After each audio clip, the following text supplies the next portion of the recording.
We are here to honor one of the most amazing artists of our time. One could say, arguably, one of the most important artists of the last century and of this young century.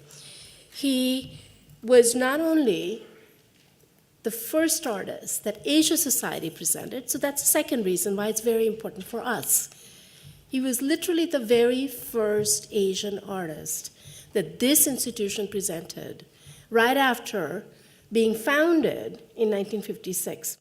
He came to live with us, and he brought his music with him. And the music was something which for many of us, it's hard to imagine, it was absolutely unknown to us at that time. That there would be a tradition of concert music that was so rich and so detailed and so articulated, and that there was a master of this music who was with us and amongst us. The first thing was that he was a conduit of a fantastic tradition, and many of us at that time, and talking about the 60s, we struggled to start to assimilate some of these ideas. It had a huge impact on me. It changed what I've done in music, and in an odd way, I'm passing it on to people who have been influenced by what I've done, and what they're actually learning is what I learned from Ravi, which continues to go on. He became and continues to be a mentor to generations of musicians, both here and at home.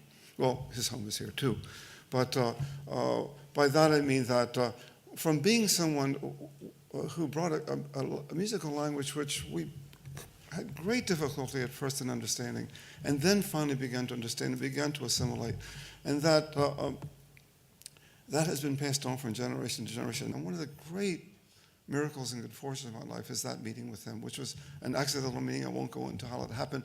I began as his assistant. Within a day, I was a student, and I remained that way to this day. As Philip mentioned about Yehudi Menuhin, he's the one who said, Ravi Shankar has brought me a precious gift, and through him, I have added a new dimension to my experience of music. To me, his genius and his humanity can only be compared to that of Mozart's. Ravi Shankar is truly not only India's best-known musical ambassador, he is world's musical ambassador.